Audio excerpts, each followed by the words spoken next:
Isang mapagpalang araw po sa inyong lahat. Ngayon po ay August 1, 2025, Biyernes. At ating pong ginugunita ang kapistahan ni San Alfonso Maria ng Liguri, Obispo at Pantas ng Simbahan.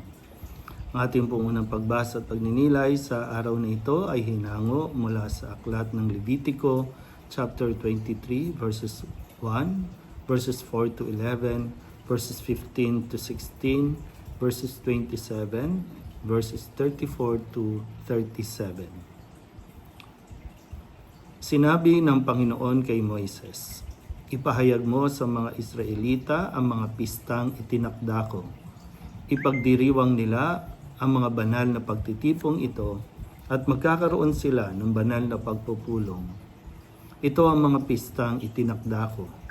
Ang pista ng Paskwa, nagaganapin sa gabi ng ika-14 na araw ng unang buwan. Kinabukasan ay pista ng tinapay na walang libadura. 7 araw kayong kakain ng tinapay na walang libadura. Sa unang araw, magkakaroon kayo ng banal na pagtitipon. Huwag kayong magtatrabaho. 7 araw kayong maghahain sa Panginoon ng handog na susunugin. Sa ika-7 araw, muli kayong magtitipon. Huwag kayong magtatrabaho." Sinabi pa ng Panginoon kay Moises, "Sabihin mo rin sa mga Israelita na pag naroon na sila sa lupaing ibibigay ko sa kanila, tuwing anian ay magdadala sila sa saserdote ng isang bigkis ng una nilang ani. Ito'y ihahandog niya para sa inyo.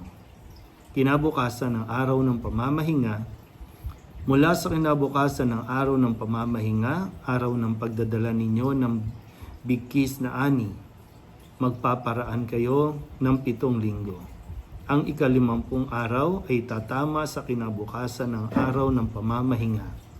Sa araw na iyon, magdadala kayo ng handog na pagkain. Ang ika-10 araw ng ika-7 buwan ay araw ng pagbabayad sala. Magkaroon kayo ng banal na pagtitipon. Sa araw na iyon, mag-aayuno kayo at mag-aalay ng handog na pagkain. Mula sa ika-15 araw ng ika-7 buwan, magsisimula ang pista ng mga tolda. 7 araw ninyo itong ipagdiriwang. Sa unang araw, magkakaroon kayo ng banal na pagtitipon. Huwag kayong magtatrabaho. 7 araw kayong maghahandog sa Panginoon ng handog na pagkain. Sa ika-8 araw, magtitipon kayo upang sumamba at mag-aalay kayo ng handog na pagkain. Araw iyon ng pagsamba, kaya huwag kayong magtatrabaho. Iyan ang mga pistang itinakda ng Panginoon, mga araw ng inyong banal na pagtitipon. Sa mga araw na iyon, magdadala kayo ng handog na susunugin, handog na pagkain at handog na inumin ayon sa takda ng bawat araw." Ang salita ng Diyos. Muli po, isang mapagpalang araw sa inyo pong lahat. Ngayon ay sinisimulan naman natin ang aklat ng Levitico. Ito ay napapatuloy pa rin po itong paglalakbay ng mga Israelita sa pamumuna o pamumuno ni Moises at hindi pa sila nakakarating talaga sa lupang pangako. Pero dito po may instruction ng Panginoon sa mga Israelita na mga pista na dapat nilang ipagdiwang. So para po sa mga taong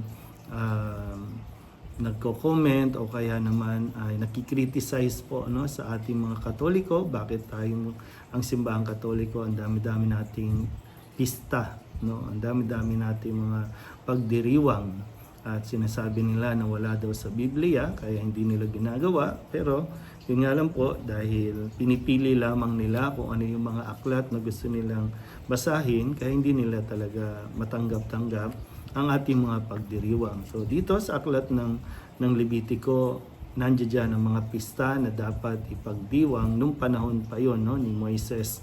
At syempre yung panahon ni Jesus na kanya ring, hindi naman niya binago ang mga pistang ito, kundi nagkaroon lang din ng panibagong muka ang pagdiriwang na ito dahil sa pagliligtas na ginawa niya sa atin.